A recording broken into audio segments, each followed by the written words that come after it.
Hello, everyone. I see folks trickling in. Hi, Yate.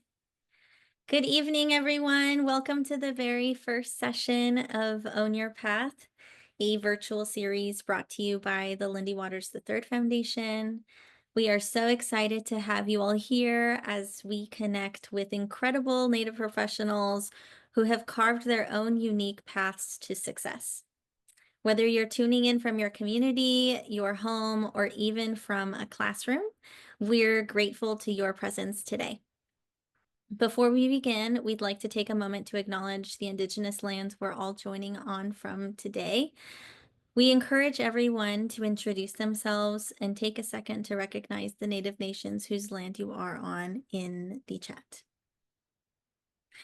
The Own Your Path series is about celebrating unconventional journeys, and we want Native youth to hear firsthand from professionals who forged their own way, often overcoming challenges and defying expectations. Today, we are honored to have our first guest, acclaimed author tommyorange, who will be in conversation with our executive director, Lauren Waters.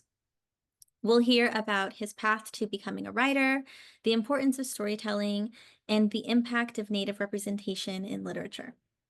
Stick around until the end. We'll have a live Q&A session, an interactive reflection activity, and ways for you to stay involved.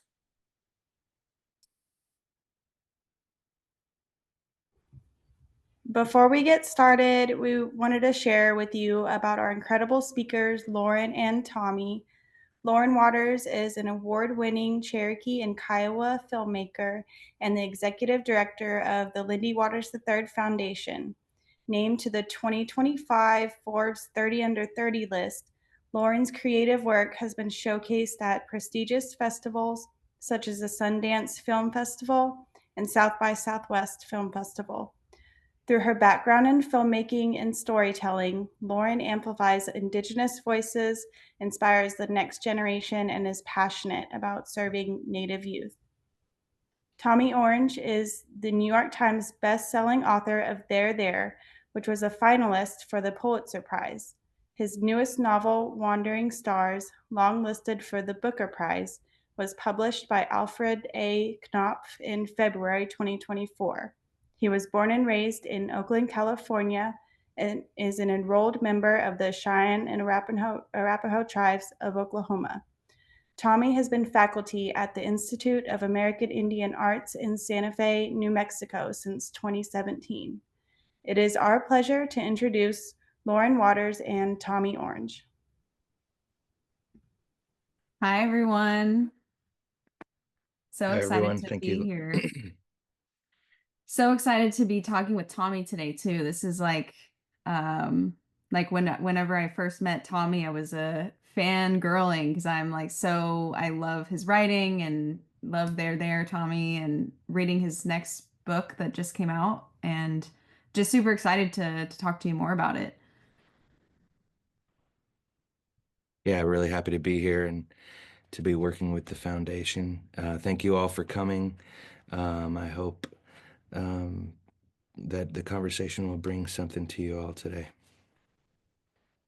Yeah, awesome. Yeah, we originally just wanted to bring some Native folks who are doing awesome things in their fields, and to this series, and have some conversations that can reach Native youth and beyond. So we're excited to start this off with you. And so, Tommy, do you want to share a little bit about your upbringing and what first inspired you to start writing? Yeah. If I start talking about my upbringing, it's not going to include writing. Just to forewarn you, I wasn't a good student. But I think that's part of my story, and part of every writer's story and artist's story is different, and it's never too soon, never too late to activate that part of you that can become creative, and to take risks by expressing parts of yourself that are vulnerable and also powerful. So I grew up in Oakland, My dad's Cheyenne, my mom is white, and my dad's a Cheyenne language speaker. It was his first language, so he spoke it in the house. Um, Most of what we heard was, 20-minute long prayers, just very long prayers at dinner. And then he would speak phrases to us, but he didn't teach us the language. And I didn't know the Oakland Native community, so the only time I saw other Native people was when we drove back to Oklahoma, um, and would see my Cheyenne relatives. But the house was very much like a religious upbringing. My mom was evangelical Christian, and my dad was Native American church. And there was only one book that people talked about. You can guess which one that was. Um, and it wasn't necessarily a house of readers, even though my dad went to Cal Berkeley, he graduated from Cal and was an engineer at the Lawrence Berkeley Labs. Um, it just wasn't the way I was raised. I played sports and I was decent at sports. And there was also a lot going on. I know, for Native people, it's not always simple at home. That can interfere with school. Family stuff can interfere with the ability to dream or to think through like what the day to day looks like. And so largely there was a lot of just getting through rough parts of childhood, and um, like I said, I was pretty good at sports. I ended up playing roller hockey.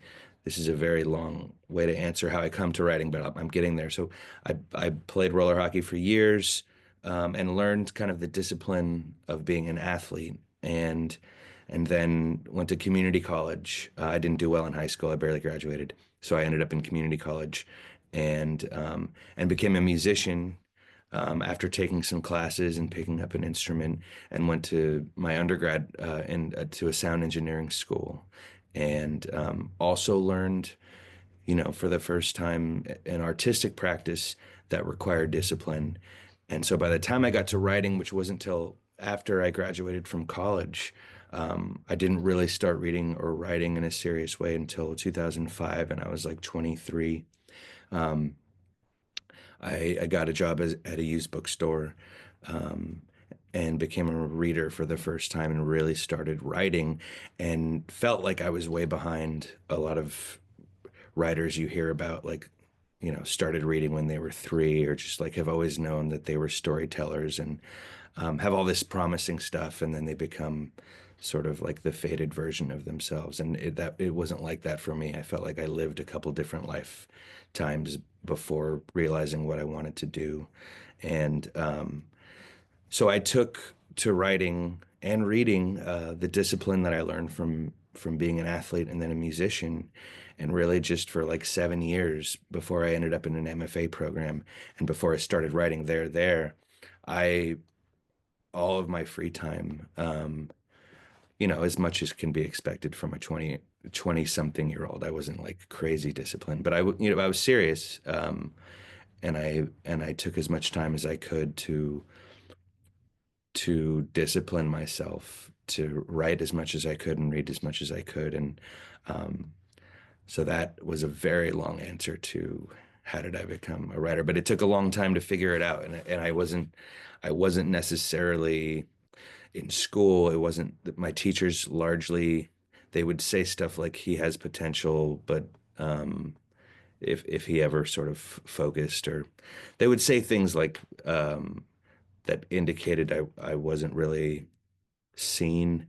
Um, and I think that can be the case for Native students, especially in urban areas.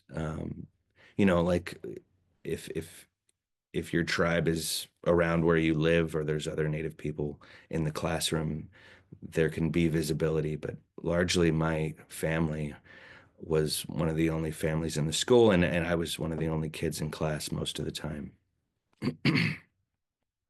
Yeah, thank you for sharing all of that. And it's really interesting that, you didn't necessarily perform well in school from your own perspective, in high school or whatever, but, you still became a best-selling author. So I think that's pretty inspiring. How did it make you feel like when you heard things like that from your teachers or other people that, he has potential, but we're not really sure. Maybe he'll get it in check. But like, did that affect like the way that you approached your schooling or what you were doing? Yeah, I think I felt like, and that when I say that the potential comment, that was the most positive feedback I got, and that was like pre fifth grade. After that, by the time I got to middle school and high school, there wasn't even there weren't really any comments. Um, so I think um, partially that was my own stuff, and partially that was um, public school. But I think Native students and also the way education is taught can be it can be discouraging, um, and you can lose faith in authority when the institutions that are teaching you, like, um, if something you're hearing at home about history that you feel is true, like from your parents, um, like the history of Native people or the way things went down in history for Native people. If you hear it one way at home and then you hear it another way at school, you can lose faith in institutions. And I think that plays into it as well. And there's a lot of there's still a lot of work to do in schools to teach Native history, right? And if it's one thing, to think about enriching education programs to include natives. It's another to be a native student and to hear lies being told or to hear the absence of your people being represented in U.S. history, and to just be a footnote, or, that's barely talked about.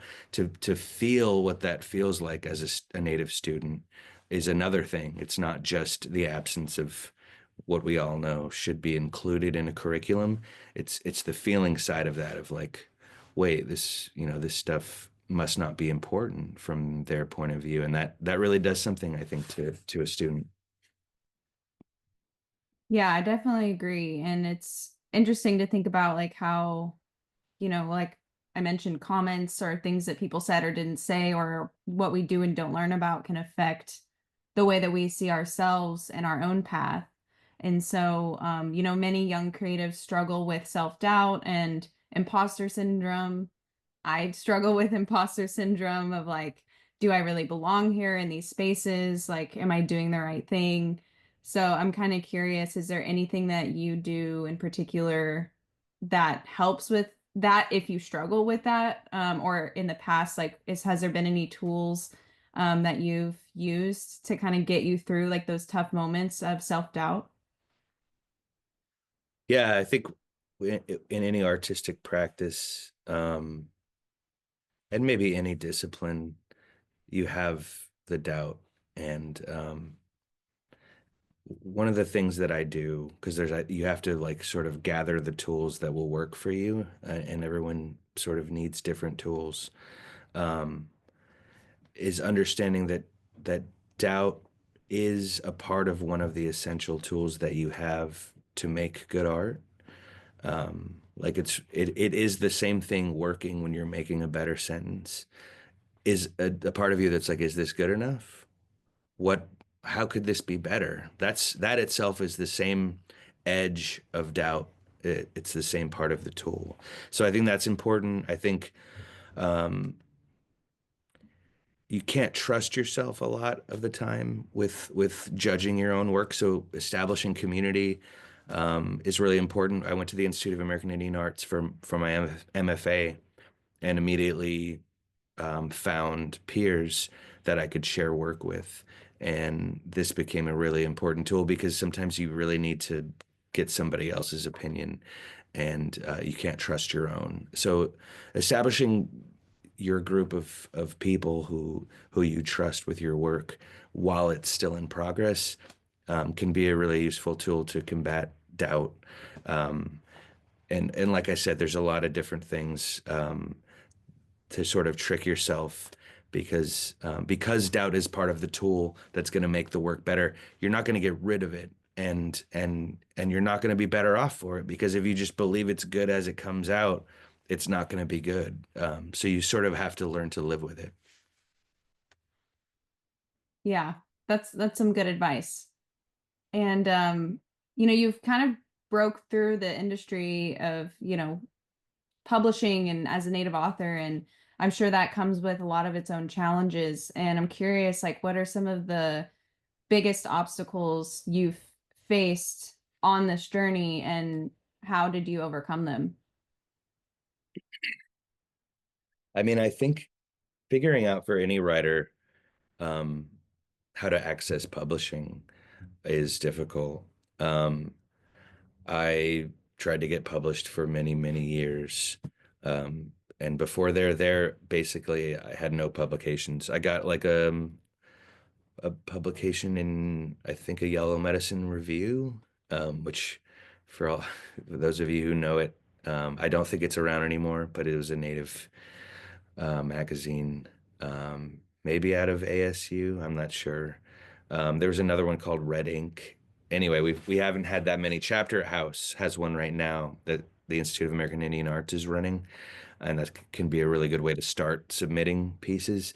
Um, so, for many years, just I knew it was going to be really hard. Part of getting into the MFA program, I came to understand meant I had access that people had. I had access to people who had access to the publishing world. So before that, it's like, how do you just submit to the slush pile is what they call it. This is like the empty pile, these giant piles that editors or their assistants or the readers will go through, and like based on how they're feeling on any given day, they might not like your thing, and they'll just throw it in the recycling or whatever. Um, and that can be arbitrary, and so you have to learn to get a tough skin around rejection and just kind of get used to it. So getting into the MFA and deciding to, when we had chances to read in front of classmates, getting over the fear of that, because we had those opportunities and not everybody would read, and I was encouraged to, even though it was like the scariest thing ever. And writers like to do their thing in private for the thing to be experienced privately also. So like to get up in front of people and say the thing that you wrote is really scary. But I think it's important to share the work and to expose your work to other people, and that's how opportunities can get created. So I I tried to do that as much as I could and kind of get over that fear. And I got access to two different agents, even before the MFA, through various means of this kind of putting my voice out there. And those agents didn't end up working out. Um, but at the MFA, there were teachers that heard me read and ended up sending my manuscript to people that they trusted. And, I ended up getting an agent out of that program, from one of the faculty. So I'm not saying everybody has to go to an MFA. Another thing that I did along the way was to try to get published was entering, short fiction contests. I entered one for 7 years, and on the seventh year, I got an honorable mention. And that felt like a win to me. And if you got an honorable mention, they also sent your work to an agent, and that was part of like the prize. And while no agent liked my work, it still was like I was trying to find ways to access. So you have to like find the magazines. This is very specific publishing advice. But if you find the magazines that you like, the writers that you like, where are they being published, or the places online, and submit to those places. The whole publishing world and publication is changing so fast right now. So some of this advice isn't even um, that relevant. But this was something. It's a really difficult thing, like to get your book eventually into a book form and be published is a huge obstacle. And there's no easy answer because it's hard work and it's luck and it's timing. And I had all of those things, but it's also, being strategic about how to give yourself opportunities to be heard. Yeah, and rejection is definitely a huge part of the film industry as well. There's just so many no's. I would say more no's than yeses. So when you do get like the rare yes, it feels really good. Um, and I think that I've just been thinking a lot about a lot of stuff as you've been talking, but it's like there's always challenges with every work that you make or everything that you write. And while I think maybe arguably the hardest one is the first one, breaking through, but has there been challenges with your second book? And like, has that been different? Yeah, and I would say I already kind of touched on this, but when my book um, became successful, or when they launched the book, they wanted me to go on this book tour and do public speaking for a living, basically, and that was a huge challenge. I was super shy. I've always been super shy, and it was painful to first go out and speak in front of people all the time, basically. And it's sort of like a cruel fate if your book is like the prize for the writer who is most successful, they are forced to do the thing they would least ever want to do. But I'm super grateful for the opportunity, and that it means getting the work out there. And I'm not complaining about success, but it's interesting that that's what ends up happening. Um, I think the second book, with everyone's heard of like the sophomore album for musicians. If you have a big hit with the first album, you kind of like um, everyone is around to see whether you fail or succeed on the second try. Arguably, it's more interesting to watch somebody fall than to continue to succeed. So there, or at least the voices in your head will tell you that when you're going for the second effort after success. And this is a very common thing. And imposter syndrome is also very common. And I don't think it'll ever go away. And I've just like become a split personality because it's so present. And like in my private life, that's not even who I am. And it's easy to do because most of my friends aren't even into books or like the book world. And so it's easy to have like a split personality about it. Um, but sorry, a little all over the place here. The second book and the sophomore effort it was a different group of voices in my revision room, in my creative room, like in the space that I have to get into. It's different knowing that people are going to be there. With the first book, I did not ever think my book was going to become this big success. I got into the MFA, and the director of the MFA told me he would give me a job teaching if I published my book anywhere.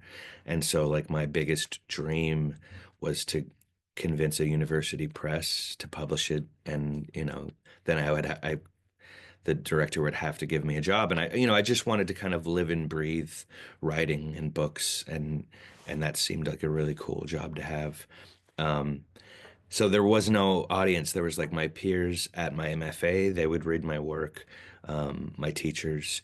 Always, my wife has always been one of my best readers, and then I've like since the MFA, I've gathered, a select group of friends.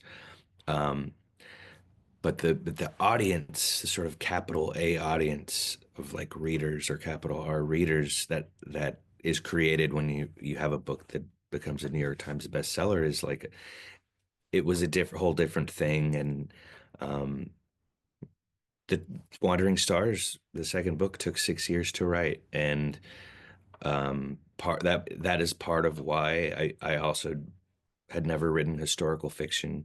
And the first 100 pages of Wandering Stars is historical fiction, so I had to figure that out. Global pandemic for 2 years did not help, and that was a challenge. And it was a challenge for everybody, I think. There was certain authors that came out of the pandemic with like really big books, and everybody hates them for being prolific during the time when everybody was sort of struggling. Um, so yeah, the second book had its own challenges. Each book took 6 years to write. each had their own different set of challenges. I wouldn't compare the experience. And I'm working on my third book now, which I sold at the end of 2023, and I'm writing it faster, and I knock on wood, because I really can't take another 6 years with a book. Wow. I mean, that's a long time, but also like I've, read most of Wandering Stars and I'm like, it's so good. If everyone who hasn't read Wandering Stars yet, maybe has read there, please go get this book and read it. I was just like, how? Because the first, like you said, the first part of it is the historical fiction, and it goes back a long way, and we're with these characters in a time that is so different than right now, and it makes it feel so real when you're reading it. And so I was just really impressed, and um, I'm excited to hear about your third book. And what do you think it is about your writing process that is speeding it up? Like, how do you make yourself like sit down and write? Because I think for me, I'm trying to dabble in some narrative storytelling, screenwriting, and it's like oftentimes I just have to make myself do it or like start, and then things start kind of coming out, whether it's good or bad, I don't know. But yeah, I'm curious, like, why is it happening faster now? I think there was a lot of heavy lifting with the first two books. With your first book, there was 3 years before I even got in the MFA that I was writing, and I was working, and I just had a child, like my son, in 2011. So there was a lot um, happening, and was moving and financially struggling, and um, with the second book, like I said, different set of challenges. With this book, well, by heavy lifting, I think the subject matter in Wandering Stars and in there is heavy, and you know the way I conceived of there was like, I'm gonna have everyone end up at a powwow, and things are gonna go really wrong. Like, I conceived of a tragedy, and I knew I was gonna be digging into painful parts of history that we don't look at, and I knew I wanted to tell an urban Indian story because it's not something that we ever see represented anywhere. Um, and I worked in the community, in the Native community in Oakland for almost 10 years. Um, and I really wanted to be able to represent all that meant as well as I could. There's still plenty more to say about the urban Indian story. And then with Wandering Stars, there's this like heavy historical trauma, and the way it plays out in families, this generational trauma piece that I was trying to express in both books. And with the new work, I'm not doing the same kind of heavy lifting, and they're both with the feature film that I am finishing now, and just praying that it goes into production, um, and also with the novel that I'm writing now. There is comedic tones to it. There's still darkness, but it has a lightness to it that I think, it doesn't require the same like soul level work or historical sort of like, um, dissecting and sort of sitting with some old pain. It doesn't require as much of that kind of thinking. And so it comes out faster, and I can sort of push things out faster. And so both the will to do it faster, because I don't want to sit with another book for that long, and the subject matter itself is making it all go faster. Again, I don't want to jinx myself because, like I said, I started it and sold it at the end of 2023, and by the end of this year, it'll be 2 years already, and I'm hoping to finish like a full draft in the next month or so. And that's what my editor is she's seen 30 pages and she loves it, so that's all promising.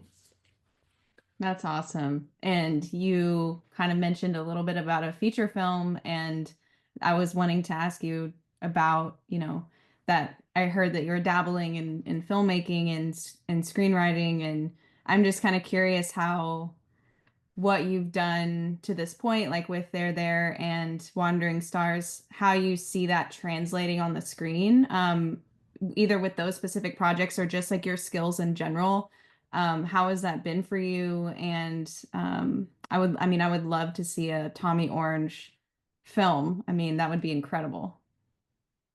Well, the story of There and Wandering Stars to TV or film has been a sad one so far. I did have a phone call today with somebody that felt promising about the future of it. But basically, There, the film and TV rights were with somebody, no reason to name names, for 2 years, and then they dropped it, and then it was with somebody else for 2 years, and then they just dropped it. Like they shopped it in September, and literally nobody wanted it. I know, like, you know, people, if you look at the movie theaters, like what movies are in theaters, you can tell things are really conservative right now. Like it's like all horror and action. Um, and there's a lot of reasons for that we're not going to get into. Um, so that was sort of a sad ending to hoping that those books could be on the screen. And like I said, I had a promising phone call today that could still see there to film possibly. Um, but the feature film and switching gears from novel writing to screenplay writing was super hard, because in a novel, like, and the way that I write is very interior and like thinking about the way a character might think or feel, and you can sort of go inside their memory and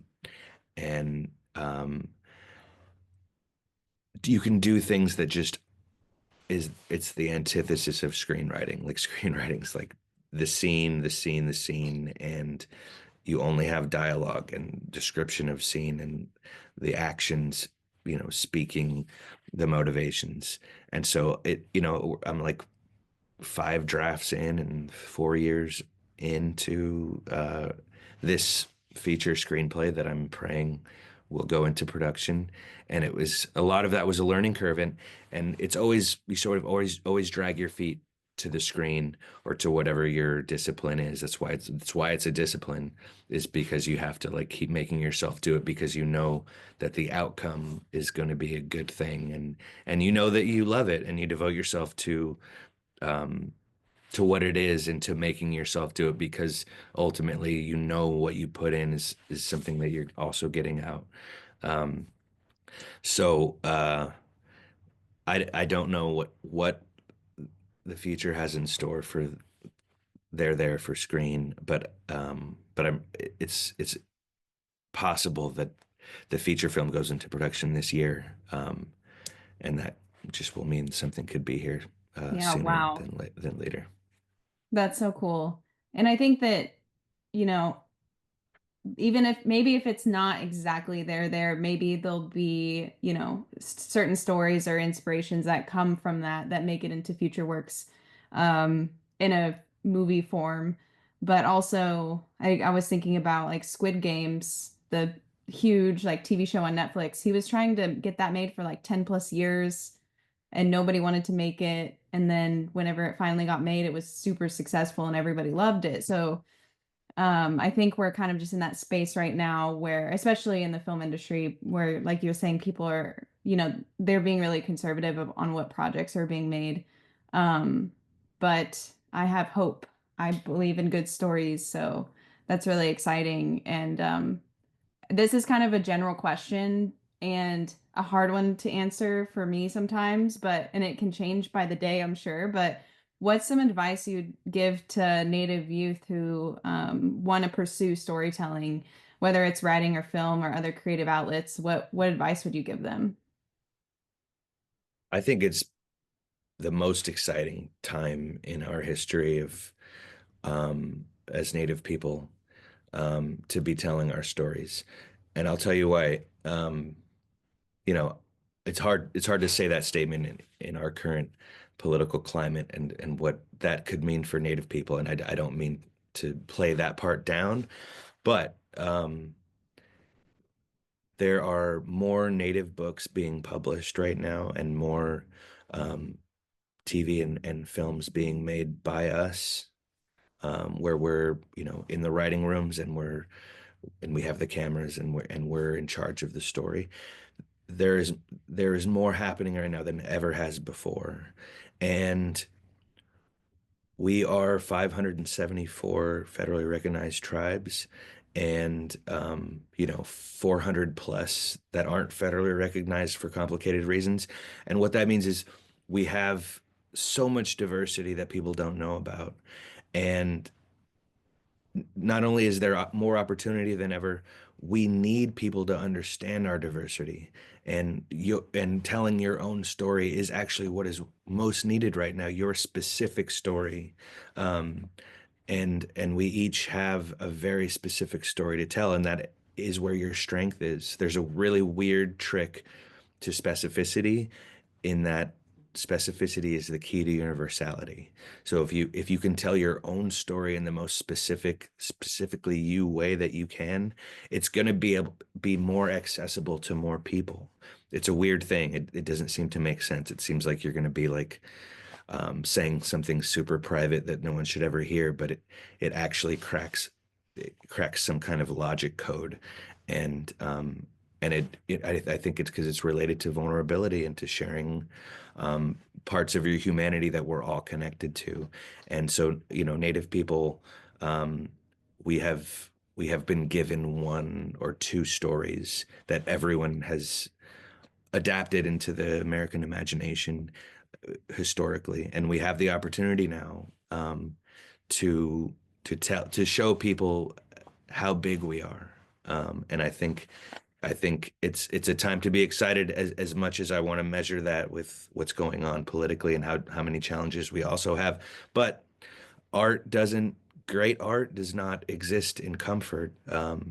We need it. We need to make it when things are uncomfortable, because it can help uh, people to change when it's most necessary to change the way people think. Um, so there is good reason to hope, I think, right now. Yeah, that's great advice. And yeah, I mean, one of the reasons why I wanted to get into filmmaking and storytelling is because I knew, or I kept seeing how much of an impact it was having on our community whenever we saw our stories on screen, or we were authentically, shown. And it was just really inspiring to hear from a lot of, because I worked on reservation dogs, and being in the community and hearing the feedback was just really special, and knew that that was something I wanted to continue doing. And I heard too, like, this is kind of random, but Yellowstone, that show was so successful and influential. Not saying that it's a great show by any means, but people love it. It it influenced people to move to Montana so much that it hiked up the cost of living there. And I'm like, wow, like a single show can literally change the economy in a weird way. So you could think about like our stories can be so powerful in ways that we have no idea. And I think now we're going to go ahead and shift over to some Q&A from the audience. And if you have some questions, you can pop them in the Q&A. We also had some pre-submitted questions from some of our attendees and participants. So we won't be able to get to all of them, but there were some really great questions. So let's see here. Tommy, is Tommy Orange planning on writing a sequel to There There? My 11th grade American Lit class is dying to know. Smiley face. So, you are in luck, because I have already written it and it's already available now. And Wandering Stars, my second book, it's not a straightforward sequel. It's a bit of a prequel sequel, but the first third of the book goes into the lives of the ancestors of some of the characters from There. And the second two-thirds picks up right where There left off. You don't necessarily get to hear from everybody in There, but it's definitely a sequel.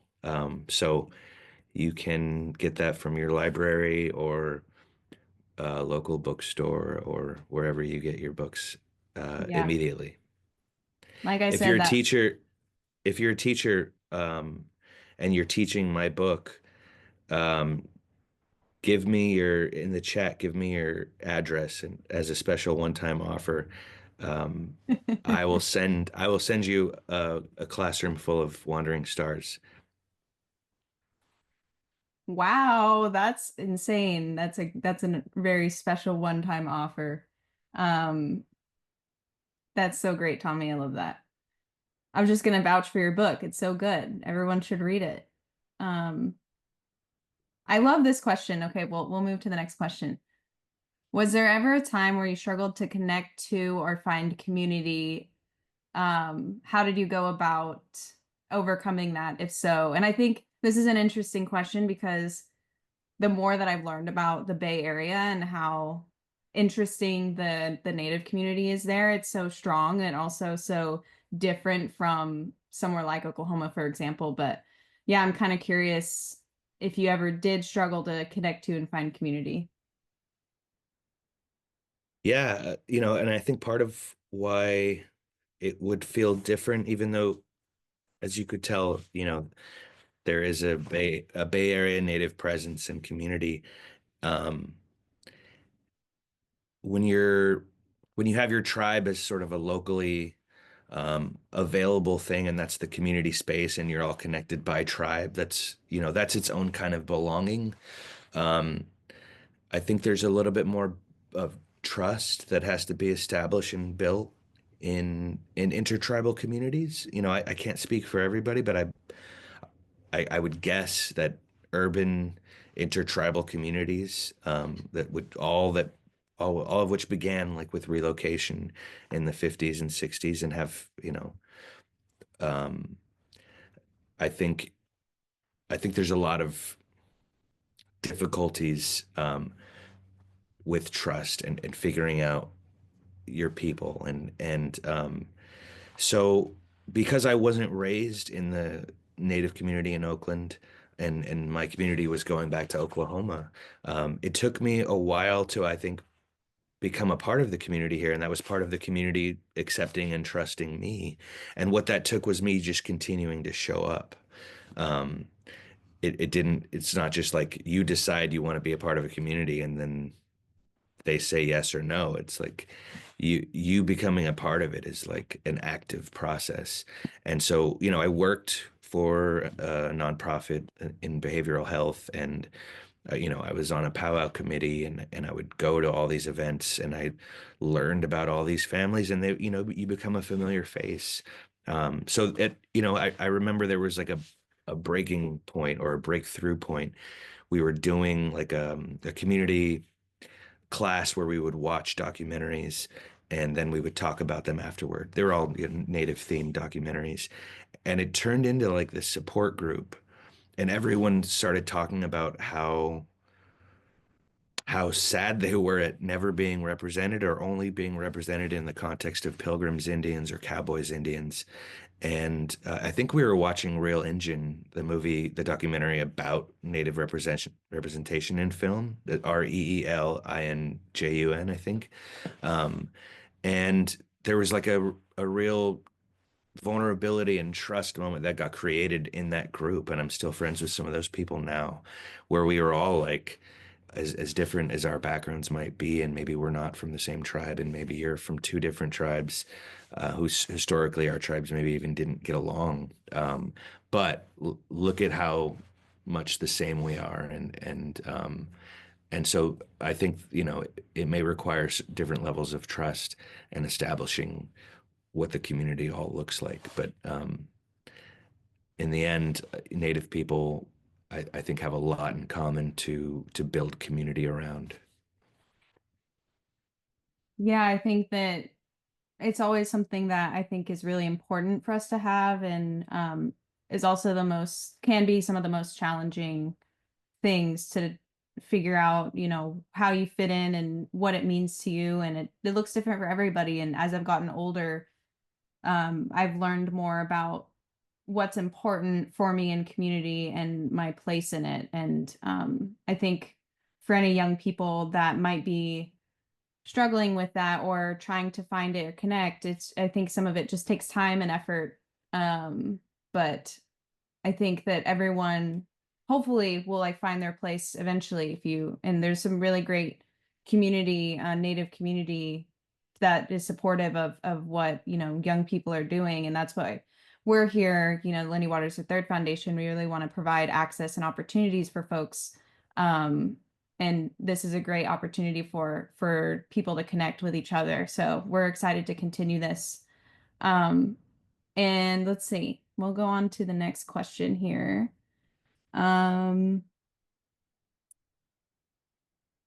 As a teacher, I would greatly appreciate any thoughts on best ways to support Indigenous students in higher education. And there's a couple questions like that that we got. And I think that there's a few teachers that are here and that may be watching this. Another question would be, what are questions that can be impactful to pose to youth and getting them to consider their plan or path? So maybe just any advice around teachers and how they can support their Native students.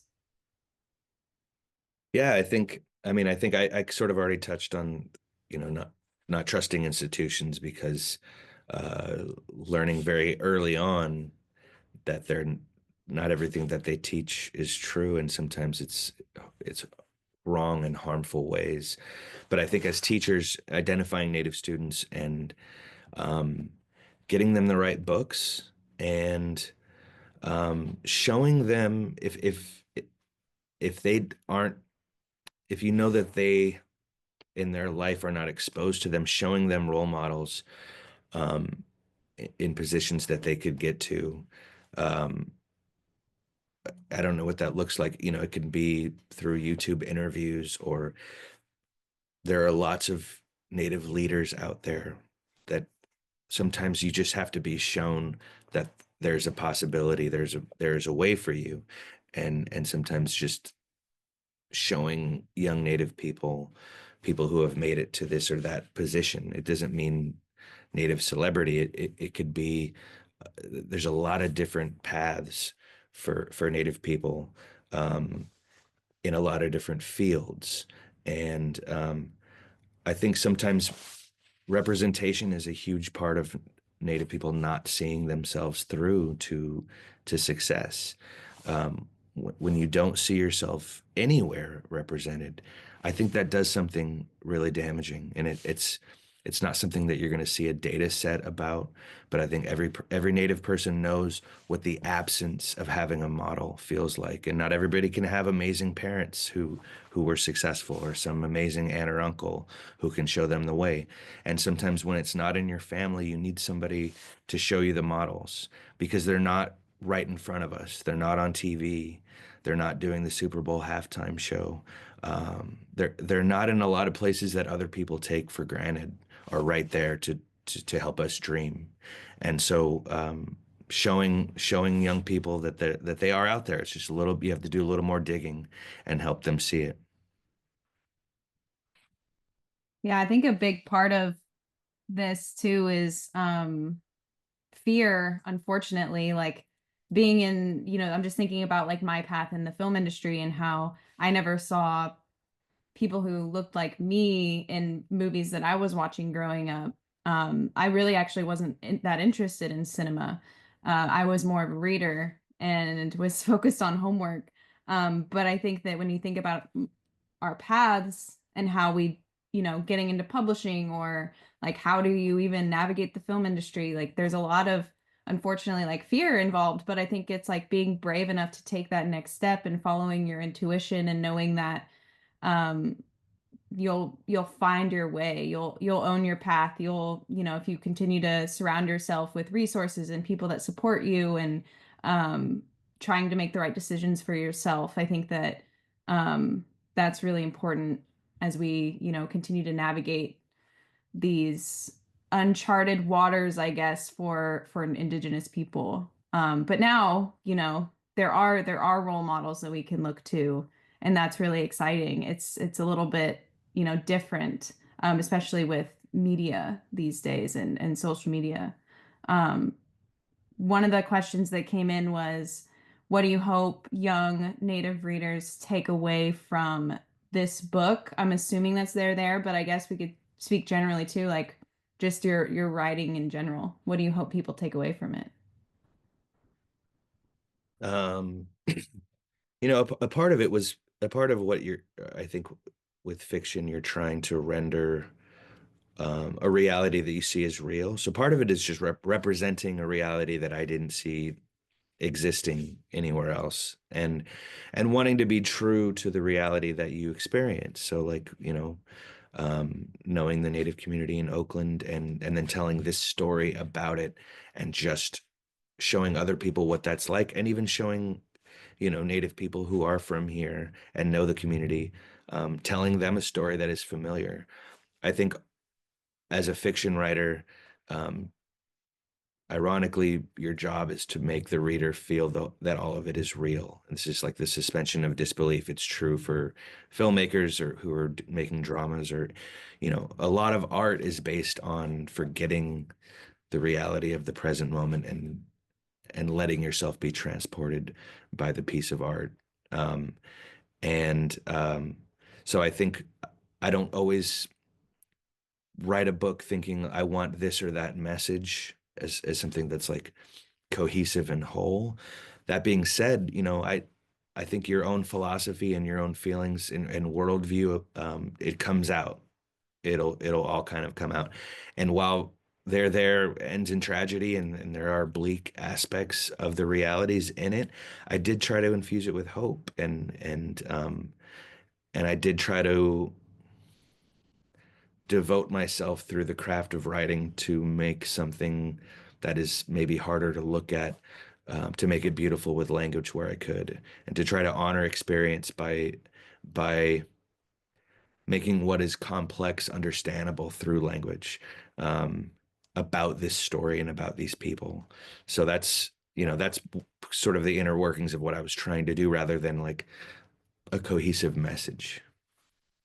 And I think that that's like even more powerful, 'cause sometimes I think when you have, a message in mind, it might not directly translate in a way that you were hoping. But I think that when you approach it in a way where you're trying to create a reality of something that you want to exist, or like based on your experiences or other people and stories, I think that's really awesome. And I think that, good storytelling does that. Um, so yeah. And let's see. I think we have about 7 more minutes of Q&A here, Tommy, before we move on into our reflection activity. I also wanted to say that the foundation is also going to purchase some of your books to send to these teachers that are here. So we'll be sponsoring some of those, so you don't have to donate all of those. We want to support you and your work, Oh, and get this work out there, the books to teachers and students. So we're excited to do that.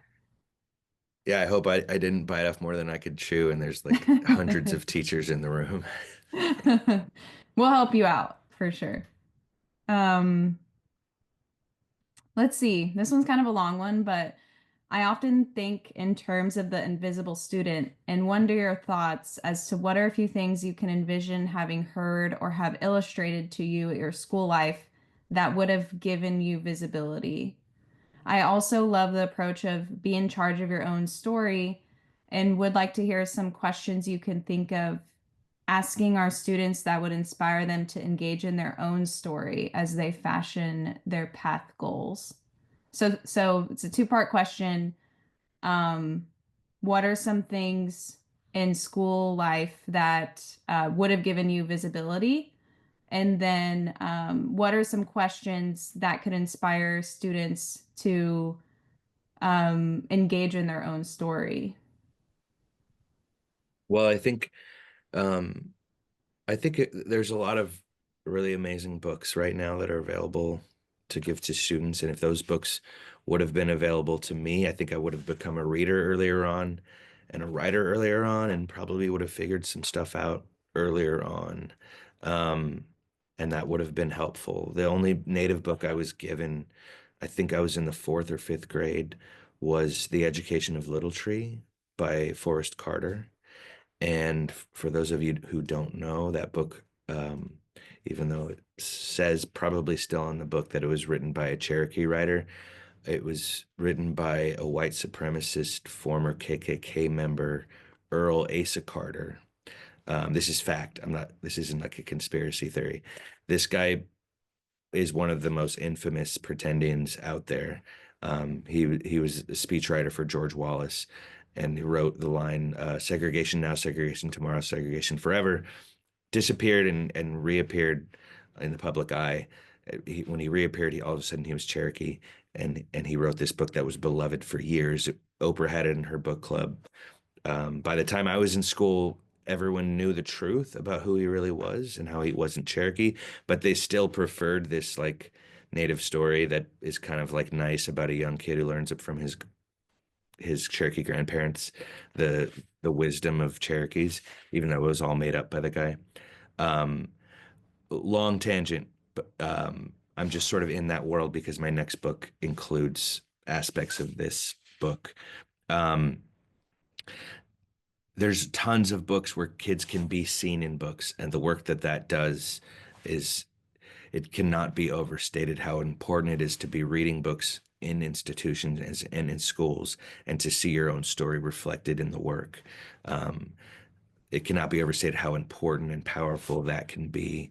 I think in thinking about like exercises or ways to help people tell their story, um, I think in my generation, like identity was not something that was valued.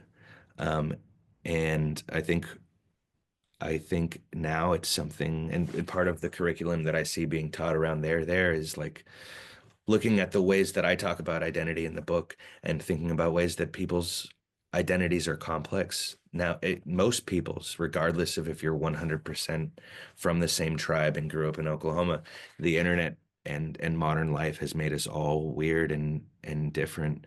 And I think having people lean into their own specificity is really important, and it will do a lot to have people own their own stories and be able to tell their own stories. And weirdly, I think you can change and grow in ways once you know your own story well and can confidently tell it. And before you tell it and before you voice it, things live in this murky place where indecision and becoming paralyzed can all exist. And when you start understanding your own story and you start telling it, I think things move. And so I think it can be really empowering to encourage people to tell their specific story in the classroom setting.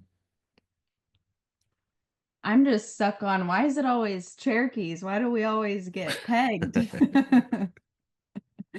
But yeah, thank you for sharing that, Tommy. I think we have time for one more quick question here. This one is from Najoni's mom. She says, Tommy said in a New York Times article that no one ever said this book is for you. So giving you a specific book to read. And with this in mind, like, what do you recommend? Is there anything that you recommend for youth to read, or is there anything that you give your son to read? Like, is he an avid reader? Yeah, just kind of curious about that. I think Roundhouse by Louise Erdrich it's a really great book, and it can span so many different ages to read it. There's so much. She does this thing where you're getting this deep lesson about Native people and Indian law, and this coming of age story, um, all in one without even knowing that what you're getting, because she tells the story so well. I would recommend Roundhouse. I just think it's doing so many different things, and you don't have to like, doesn't mean you don't know anything about Native people. I don't mean like for the beginner, and I don't mean, it spans a spectrum of people who can read it, because that's what great stories can do. Like it can be good for a lot of different people for a lot of different reasons and across time. Um, I don't know if you were asking me to recommend a book. I didn't, like I said, I didn't have a book given to me that did that for me. Like I found that book in 2012. I read Roundhouse in 2012 for the first time. So I was already trying to write, and nobody handed me the book. I sort of came upon it myself. Um, there are so many young adult native writers writing currently. Um, and you can literally Google like who are the best ones, and you could probably get three lists together, and then dwindle that down to what you think is the best fit for whatever classroom or set of students you have in mind. There's just literally a huge resource in the internet and in the amount of good work that's out there right now. Yeah, I've read that book, Roundhouse. I actually am like really into doing audiobooks. I know it's like some people consider it cheating, but it helps whenever I'm working on something with my hands to listen to a book or on a long drive. Um, so yeah, I love that. And Louise Erdrich has a lot of other books, and also I think has a bookstore, right? That Yeah.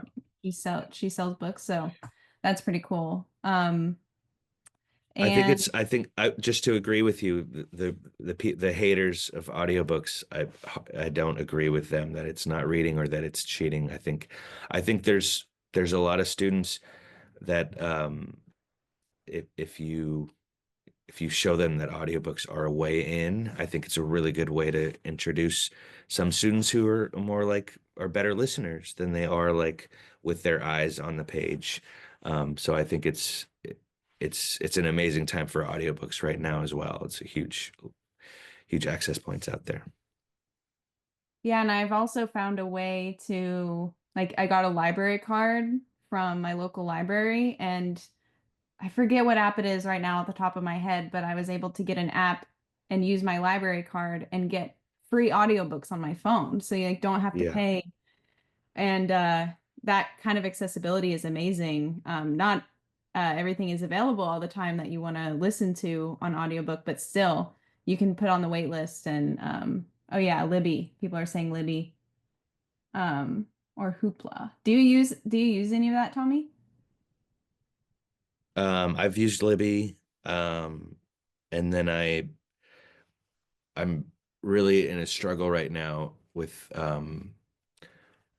Amazon being sort of this like evil corporation, and like Audible's been what I've used for audiobooks for a long time, and I have like this massive library, so I'm struggling with like, do I burn my whole library down?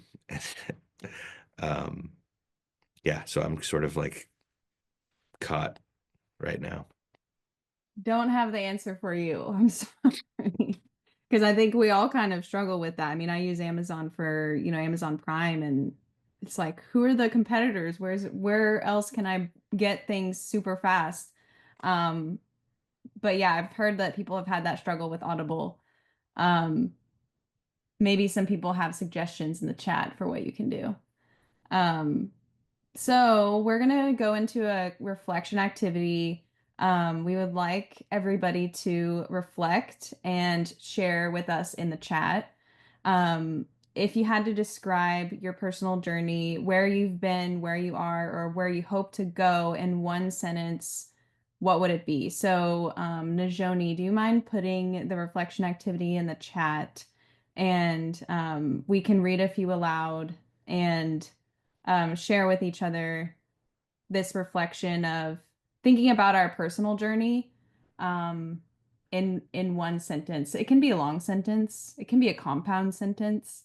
It can also be like one word. Um, yeah, so it's in the chat now.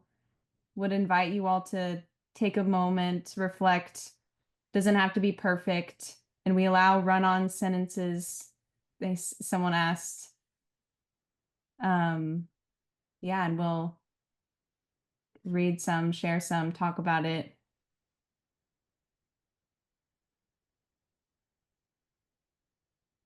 Create. I love that.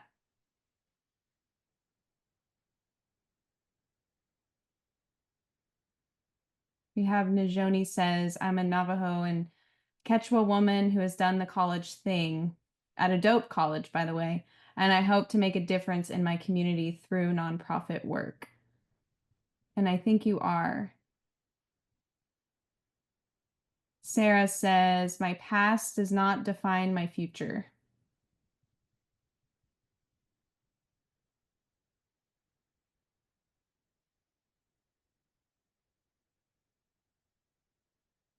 This one is from my 10-year-old. I'm still developing and mistakes happen, but I want to be an author. That's awesome. I feel like I could have said that same sentence very recently. Today. I mean, I know I am an author, but I make mistakes and I'm still developing. At all ages, we're all learning and developing. Someone said, I'm a cat. Great. It's good to know what you are and what you aren't. Where I break is where I become. I've never heard that before. I like that. You learn a lot from the hardships about who you are, and breaking is a part of, what is it? Like there's like this, never mind. I'm not gonna even try. Next one, resilient journey with the next chapters in your hands.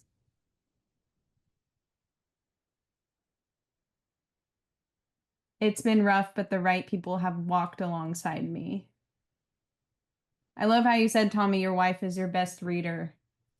Does she give you honest feedback? That's part of what makes her best. It's rough also, because it's honest, and it's the same with my agent and my editor. They're the scariest people to share with, but it's invaluable to have people who are going to be honest with you. Um, and you have to, just like with rejection, feedback can feel like rejection. But if you can take it in the spirit of like, they're also trying to make your thing better with you, then, it's easier to receive. And, you don't have to take it, take all of it. But you can understand like, oh, if three people are saying this thing and it all aligns, probably you should look at the thing that they're all saying.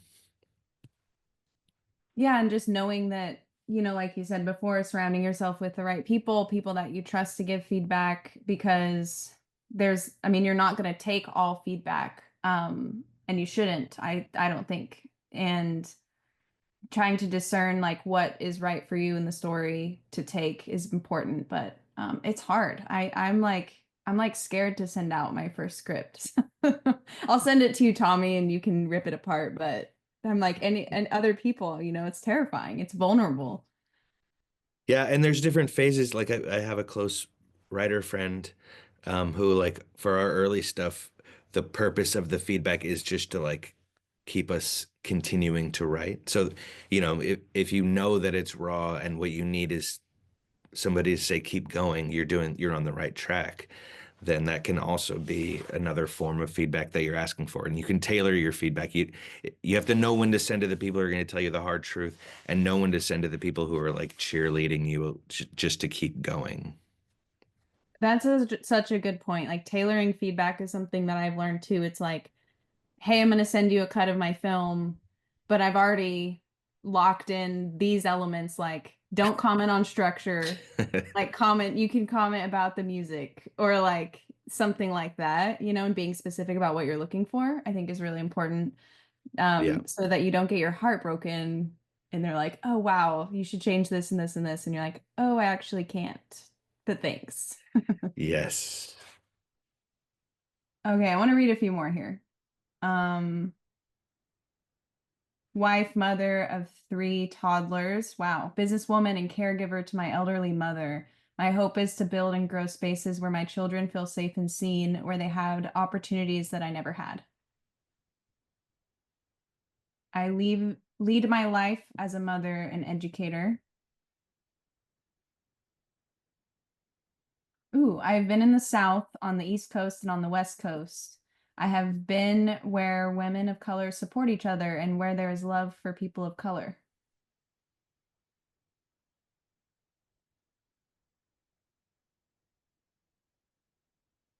There's a lot. This is great.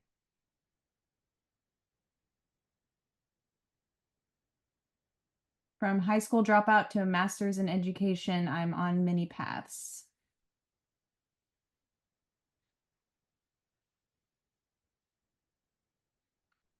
Oh, this one says, Wandering Stars first chapter brought a lot of clarity from my past and where I am now and the truth I bring to your native youth and my family. Hopeful beyond trials.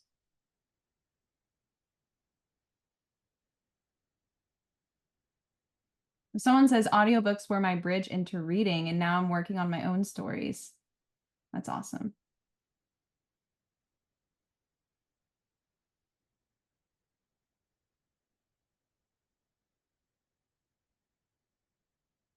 Shout out to Manny Lieris and his family, who I think are all watching.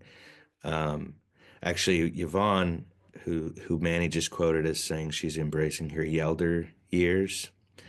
Um, I mentioned this class where we watched a documentary and all were in a group together.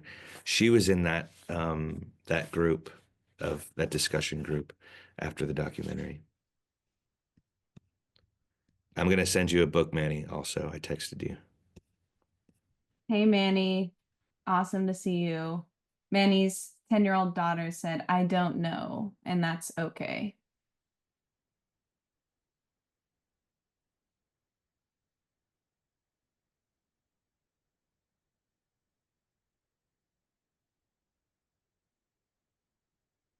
Through the noise of pain and the anger it yields, there is true calm when I don't try to tell the river where to go. The water will always flow. You just think thinking we have control over everything brings so much stress and worry about being present. Awesome. Okay. Thank you so much for all of your beautiful reflections. That was really fun to get to hear from you all and read them and talk about them and to see everyone in community here virtually. So that's really awesome. And we have a short block reserved, Tommy, to talk about mentorship. And we were kind of curious, who were the people who supported you along the way, and how can young Native professionals find mentors? And I know that you kind of touched on this, like with, your wife, but also your MFA program. And it's such a good point because like when I think about the people that have written like recommendation letters for me, or people that I go to ask questions in the industry, it's it's been a journey finding those people. And oftentimes, or sometimes there might only be like one person. So what would you say when it comes to mentorship and what you've experienced along the way? Yeah, so this one, um, there was two mentors that I had who were very happy on Sunday, by the way, because they're huge Eagles fans. They grew up in Philadelphia. They're Indian brothers, actually, but East Indian. So I mentioned earlier that I played roller hockey. Um, I played for like a traveling team, and I got sponsored by a company, and there was a professional roller hockey team in Oakland, and this all seemed like something that was possible. And they were two early mentors of mine. This was before writing, um, and really crucial mentors at a time when my family was kind of falling apart at home, and I threw myself into sports, um, and they taught me in hockey and but aspects of any discipline, I think, team sports, there are life lessons to learn within that. Learning how to play together, learning, how to put everything into the game and then leave everything afterward. Um, they really came through for me at a time when I needed them to. Um, and then, as an artist, I really sort of wandered a desert alone for a long time. I came to writing and reading on my own in 2005, and I didn't start the MFA program, which is where I would say I first started having mentors until 2014. So books and the authors that I loved along the way were my mentors, and figuring out what they were doing with language and figuring out why I liked the books that I liked. Um, what were they doing with story? Um, these were all super important. So I wasn't alone, because no art exists in isolation. It's all a conversation, and influence is inevitable. And so I was consuming as much as I could literature, um, and figuring out what my voice was as it related to everything that I was reading, and the way other people were telling stories, and what did it mean to tell the story the only way that I could tell it. That all had to do with people who I admired, who I was reading. And then eventually in the MFA program, literally the positions of the teachers are called mentors. And so there was a lot of teachers at the school, who gave me tools to figure out how to write a book. And the MFA program at the Institute of American Indian Arts is designed around helping people to write books. It's a book-based program. And so I had a lot of help there. Um, and so, sometimes when it feels like there aren't people you can point to and say that person is helping me along, um, there there there are films to watch and to learn from. There are books. Um, the people that spend their time creating this work, they are giving a piece of themselves that is there for that they're sharing it with you, and that can be mentorship too. um, not the most traditional mentor path and advice, but it can come from all different kinds of places, and sometimes asking the deeper part of yourself, or asking whatever your higher power is it can also play a role in mentorship. That was a great answer. And not one that I was expecting, but I think that's really beautiful, like how books were part of the mentorship that you received. And it makes me think about films and filmmakers and directors I'll never meet, because maybe they passed on or whatever, but that they can, their work will live on, and I can engage with their art still, which is really special, and learn from that. Um, yeah, I think about in sports too. I want to see a picture of you with when you used to play roller hockey. Like, please. Yeah. Oh my gosh. That's funny because I mean, growing up in Oklahoma, I don't think we had that. Is that like a Bay Area thing? It was definitely more popular in California, but we would travel to Canada. Florida had a decent situation happening. Um, Minnesota, Nevada. It was a state by state thing. It wasn't everywhere. But it was, in the 90s when roller hockey was at its peak, that was, that was when it was happening. That's really cool. I played volleyball, and my volleyball coach would always say, mental is to physical as 4 is to 1. So basically saying your mental strength is like 4 times more powerful than your physical strength. And when you think that you're gonna die or quit or whatever physically, you're actually, you're far from it. So keep running. I'm like, she was a psychologist, and I was just like, it was a challenge for sure. But she was definitely one of my early mentors. She was just so mentally strong. And um, yeah, my older sister, Leanna, also had her as a coach. So sports can be really influential when it comes to like community and how to work with people, and shaping, the discipline around going to practice and getting things done. Um, let's see.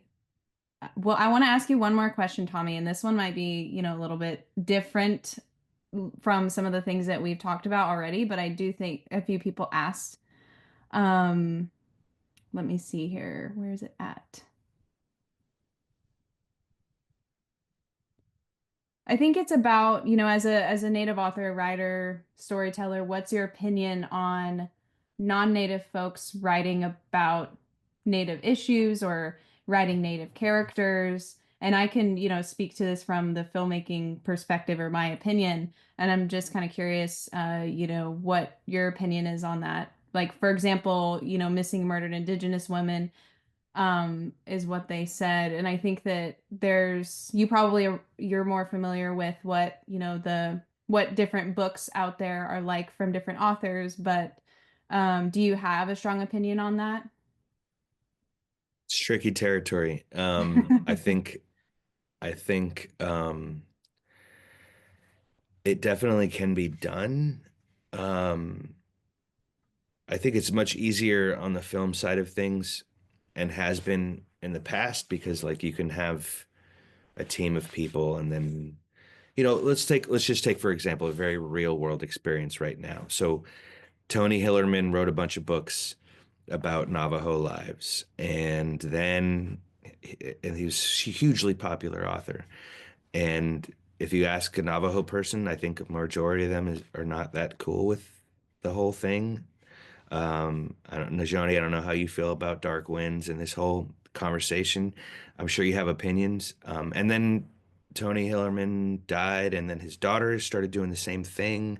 They're all white. And then Dark Winds gets made, and Dark Winds has like a full native cast, and all of a sudden this it's not so simple as like white people shouldn't write native stories because now actually native people are acting out stories that and they're bringing in cultural consultants, and I was actually asked to write on the show.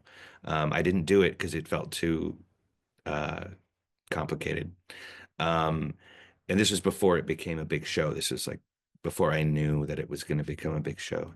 Um, I think I think there are ways to be a good ally, and there are ways to include it, it, native characters if you're not native, but to like full on write the native story as a non-native person, it's usually not a good idea. Um, it's just been done to us so much. Like you have to have a really, really, really good reason to do it, and I don't know that I could even think of one that if you're like full on doing it.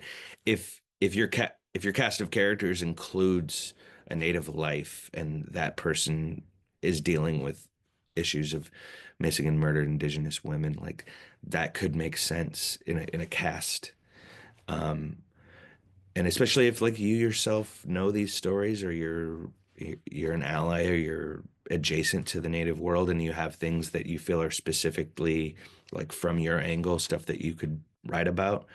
I would never want to discourage, but you just have to know the history of white people telling stories for us has been very, very long and problematic. There was a committee of Native people in 1921 who went in front of Congress.